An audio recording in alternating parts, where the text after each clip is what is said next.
CTV's W5. Who's stealing our elections? What was their purpose? Very complex, multifaceted propaganda effort. Will we attract more attention in our elections? I think we will. Do you think people read this and think it's real? Yes. Once I have your attention, I can get information into your head. It's so easy. And discovered heritage and hidden secrets. A DNA test has solved a cold case. Law enforcement has changed for the future. And people should understand the consequences. What's the dark side? We have absolutely no control over how it's used. CTV's W5 with Lisa LaFlamme, Avery Haynes, Peter Akman, and Sandy Ronaldo.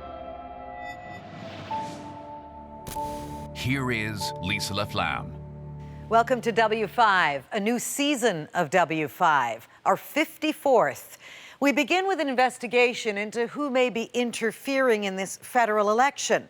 There have been warnings that foreign powers like Russia are out to spread misinformation and hack their way into the campaign and the results. W5's Peter Akman followed the trail from Canada to the U.S. to the troll factories of Russia and found that the threat is very real.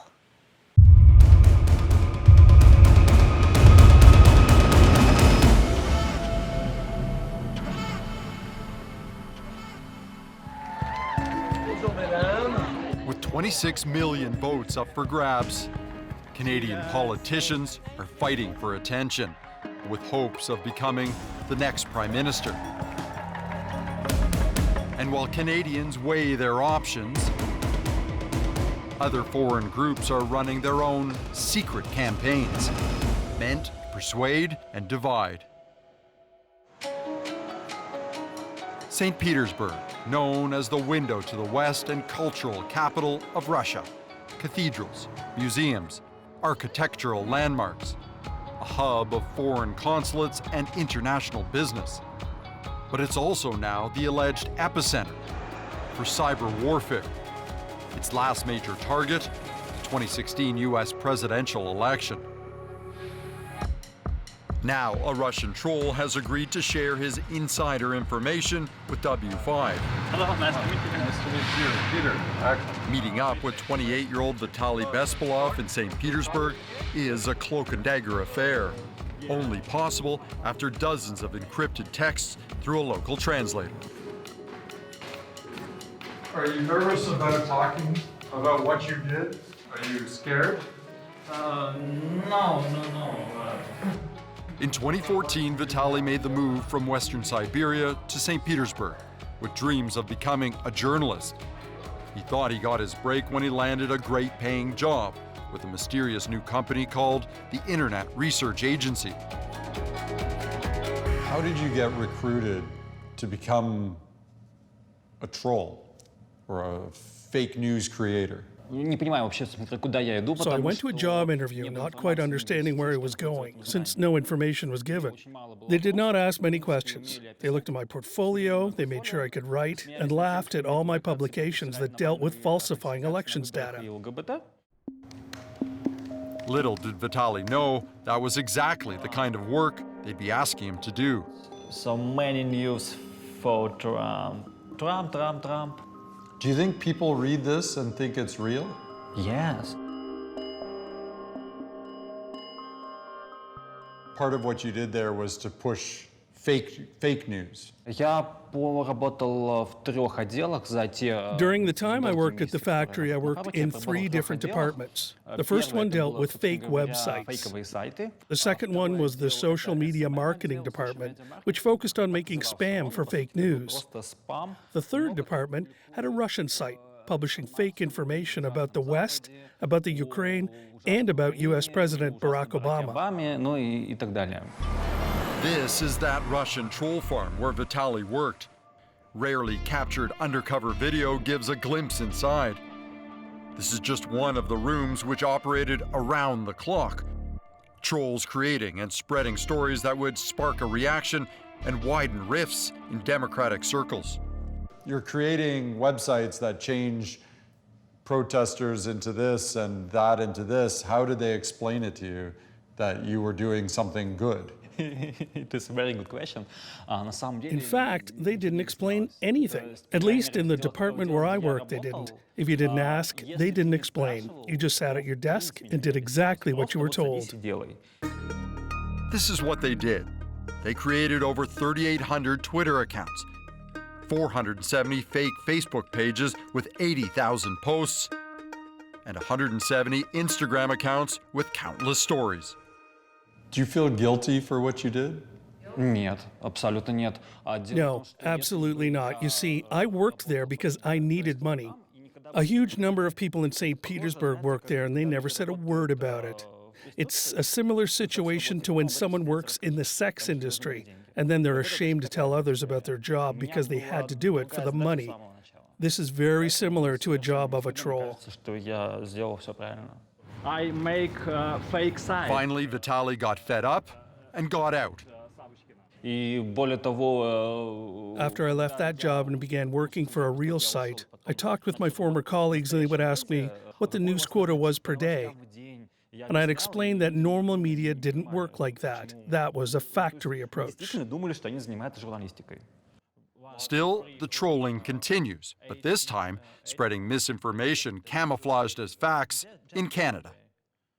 Canadian election, US election after that, those are targets for the troll house? There have been investigations in the European media and other foreign media, so those schemes have been exposed. So now I think they're going to invent some other schemes of influencing the audience. It won't be like looking for trolls on Facebook. It will be something new. In 2014, this was the only so-called troll farm in Russia. This building was home to 200 or so workers who, around the clock, produced fake websites, news stories, and misinformation online. Now there's believed to be dozens of secret locations right across St. Petersburg, each with their own specific target, and each allegedly working with the full permission of the Putin government. Half a world away at Clemson University in South Carolina, The world is so complicated that we can't understand it. And so we need to have simplified versions of the world, and that's what a model is. Patrick Warren is a professor. He's been tracking new Russian-backed tweets and profiles appearing online every day. The thing we're measuring here is what sorts of things were the trolls up to. So I'm showing you here how much time they spent retweeting other people and how much time they spent replying to other people. He spent the last 3 years searching for suspected Russian trolls as they infiltrate the dialogues of Western democracies. So what are they doing? They're trying to get to know people. You're on Twitter, you're talking, I'm going to jump in your mentions and talk back to you, and we're going to get a good little conversation going. Yeah. Why am I doing that? Build a relationship. Exactly right. I'm trying to build a relationship, introduce myself to that community. So they do that early on.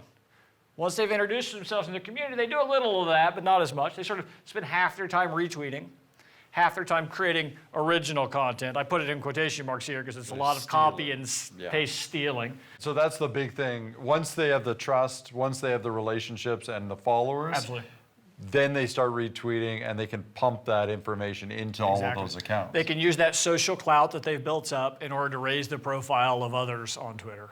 When these accounts came online, they were pretty innocuous. And then they seemed to build, and they build right towards the election. They want to seem innocuous the whole time. They wanted to manipulate the side that they were on, one way or another. Yes, absolutely right. They wanted to change opinions of individuals, but maybe more importantly, highlight extreme opinions that were already there. Make those extreme people seem like they were the voice of the left. Yeah, they would normalize extremism. Absolutely right. This set that we're looking at here, it's all of the tweets that mention Trudeau. Warren's probe into the campaign of misinformation discovered millions of tweets targeting Canada's Prime Minister Justin Trudeau.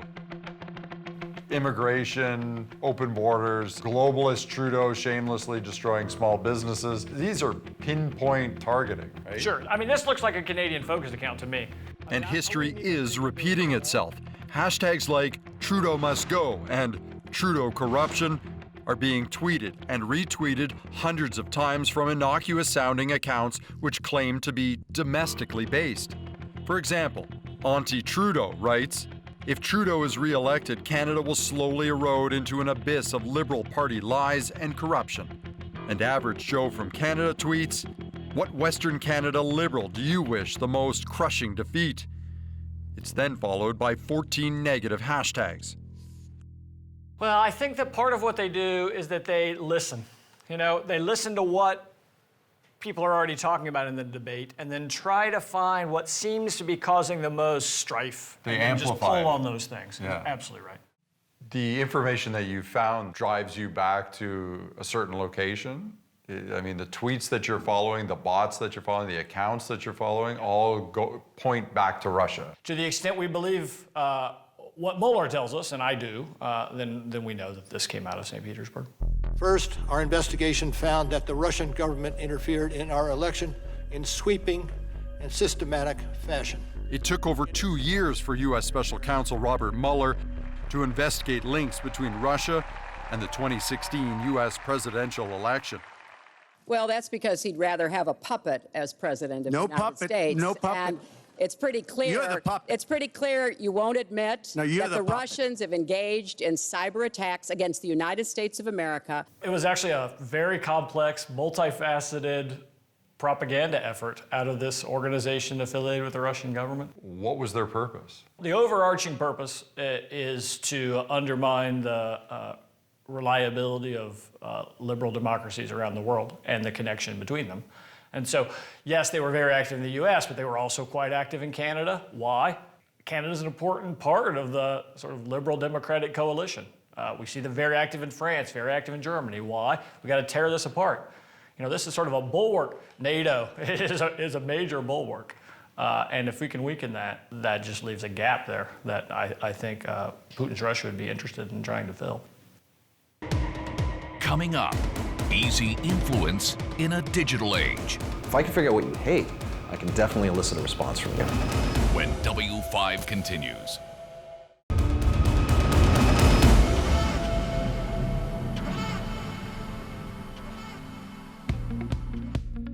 They've captivated our attention, in our hands and on our minds around the clock. Twitter, Instagram, and Facebook are for many Canadians the main source of information and news. In fact, they're scrolling through their streams on Facebook more than any other country in the world. Critical platforms which, during an election campaign, can either boost a party's status or hurt their chances of winning. We have tools where we pluck in your username, and then the tools will figure out who you're connected to. Lee Kagan is a Toronto hacker. While he's not a troll writing fake stories, he can easily find backdoors into your Facebook account and pry away personal information without you even knowing he was there. It's proof that meddling isn't just happening overseas. If I can figure out what you hate, I can definitely elicit a response from you. Because all I need to do is then figure out how to get a message about that thing you can't stand in your timeline. And now I've got your attention. And then from there, it's really up to me as to what I want my end game to be. But getting your attention is extremely, I don't want to say easy, but it's simple. Lee says right now, hackers are creating Trojan horse accounts on all our favorite platforms. One like is all that's needed, and they can easily slip their own fake news sites, memes, and misinformation into our streams and into our minds. So you make a few Twitter accounts, Facebook accounts, a couple groups, you get people to join the groups. One's against this issue, one's for this issue. They're actually run by the same entity. They're just stoking these flames. It is a very real and concerning threat, is having your electoral process meddled with. That's a very sensitive thing. This is nothing new also, that foreign states, especially ones that do not align with our ideals, would try to meddle with how the country's run. Dick Fadden knows exactly where that misinformation is coming from. He was Canada's top spy, director of the Canadian Security Intelligence Service, CSIS. He also served as National Security Advisor for both Justin Trudeau and Stephen Harper. In my mind, there's no doubt at all that foreign interference is occurring.